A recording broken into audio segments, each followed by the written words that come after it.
एकदा विजयनगरचं वातावरण असं बिघडलं की मोहनच्या बागेमध्ये ना तर आंब्याच्या झाडावर आंबे होते आणि ना केळाच्या झाडावर केळी.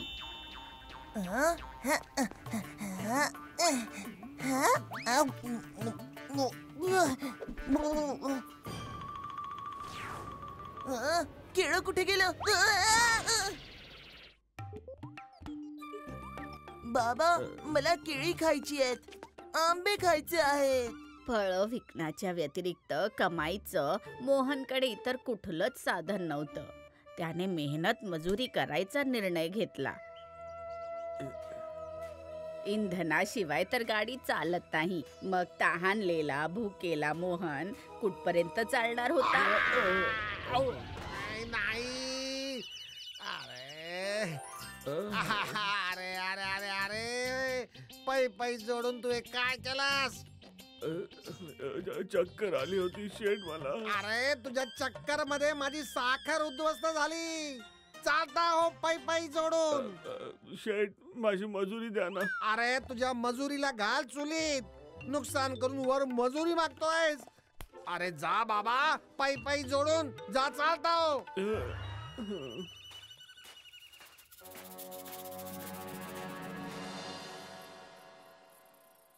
आपल्या भाग्याला बोल लावत मोहन रिकाम्या पोटी झोपला. तर त्याने स्वप्नात पाहिलं,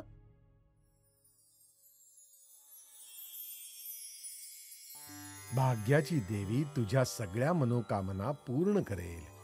जा पर्वताच्या त्या बाजूला काळ्या दगडावर तिचं ध्यान कर. तुझं कल्याण होईल. जशी आज्ञा.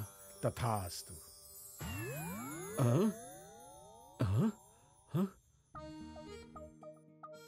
आपल्या स्वप्नाबद्दल बसंतीला सांगून सकाळ होताच मोहन निघाला भाग्याच्या देवीला भेटायला.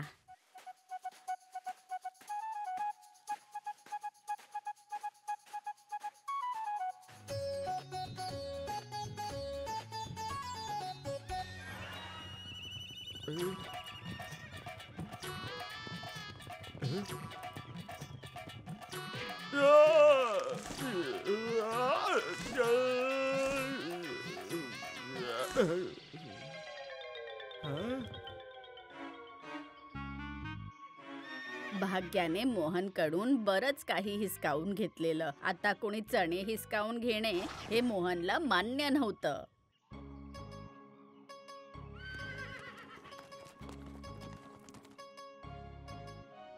मोठे आले चणे खाणारे. ओ, तुम्हाला पण भूक लागली आहे तर हे घ्या, खा. लागली तर आहे, पण या मूठभर चण्यांनी आमचं काय होणार? पळणारे घोडे तर मोहननी खूप पाहिले होते. बोलणारा पहिल्यांदाच पाहिला. गप्पा गप्पांमध्ये घोड्यांना समजलं की मोहन भाग्याच्या देवीला भेटणार आहे. तेव्हा एक घोडा म्हणाला, भाऊ, तिला सांगून आमचं मैदान पण हिरवगार करून टाक. मोहनपेक्षा जास्त आता घोड्यांना घाई होती की त्याने भाग्याच्या देवीला भेटावं.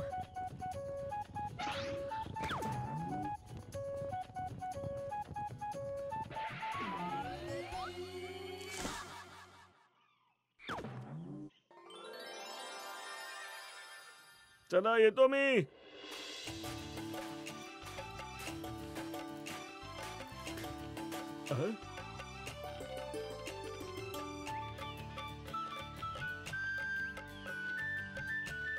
वा.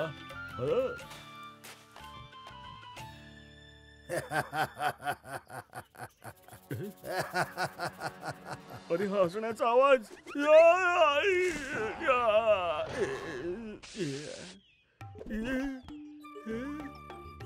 घाबरू नकोस भाऊ. मी फळं देऊ शकत नसलो तरी काय, सावली तर देऊ शकतो. तू बोलू शकतोस? हो, पण माझ्याकडे फळं नसल्यानं माझं कोण ऐकणार? पशु पक्षी सुद्धा माझ्यासोबत खेळायला येत नाहीत. पाहिलंस ना, फळांनी लगडलेले माझे साथीदार कसे हसतात माझ्यावर. काळजी करू नका भाऊ. मी भाग्याच्या देवीकडे तुमच्यासाठी पण वर मागेन. हा, खरंच?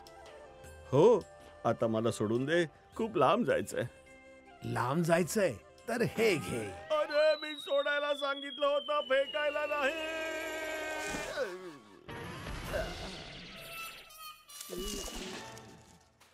मोहन त्याच्या ध्येयाच्या जवळ होता, पण त्याला तहान लागायला लागली आणि त्याने पाहिलं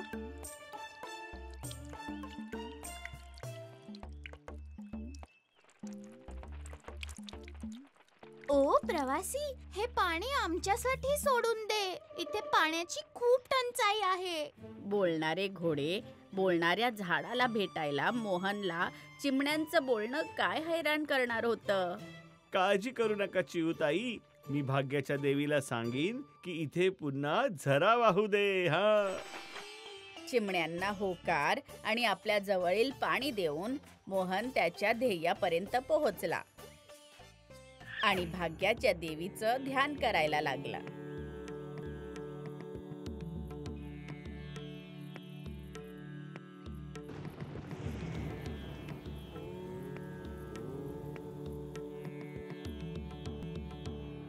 डोळे उघड मोहन. देवी, तुझी एकाग्रता आणि भक्तीने मी प्रसन्न झालीये. मी तुझ्या 3 इच्छा पूर्ण करू शकते. भाग्याची देवी जेव्हा इच्छेबद्दल बोलली तेव्हा मोहनला घोडे, आंब्याची झाडं आणि चिमण्यांची आठवण आली, जे त्याला रस्त्यात भेटले होते. भाग्याच्या देवीकडे त्याने त्यांची दुःख दूर करण्याची प्रार्थना केली. तथास्तु. जसं देवीने सांगितलं होतं, मोहनने अगदी तसंच केलं. त्याने झऱ्याजवळ खोदून जसा बॉक्स काढला, पाण्याच्या जाड धारेसोबत झरा पुन्हा पहिल्यासारखा वाहू लागला. येतो हा मी आता. आता मोहन आंब्याच्या झाडाजवळ आला आणि ज्या क्षणी त्याने झाडाच्या मुळाजवळ अडकलेला बॉक्स काढला तेव्हा झाडावर फळं आली.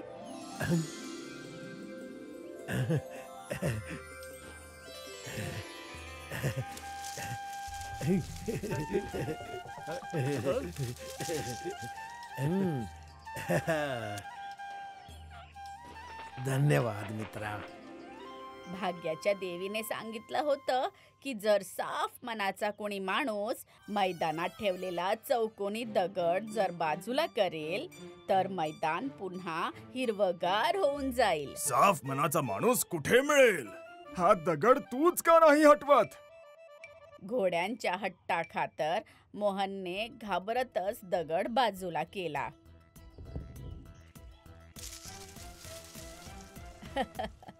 आता जो स्वतःचा विचार न करता इतरांचा विचार करतो, तो त्याच्यापेक्षा साफ मनाचा माणूस अजून कोण असेल? तो मोहनच होता.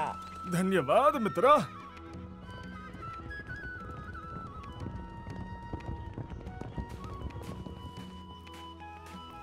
सगळ्यांची मदत करून मोहन घरी आला तर त्याचं स्वागत नाही झालं. तुम्ही देवीकडे आपल्यासाठी काहीच नाही मागितलं, रिकाम्या हाती आलात. माझ्या मित्रांच्या अडचणींसमोर मी माझी अडचण विसरून गेलो ग. पण मी रिकाम्या हाताने आलो नाहीये. हे बघ, देवीने आपल्याला काय दिलंय ते. हा बॉक्स तुझ्या पत्नी समोरच उघड. मोहनने इतरांची मदत केली. भाग्याने त्याला साथ दिली. त्याची सगळी गरिबी दूर झाली.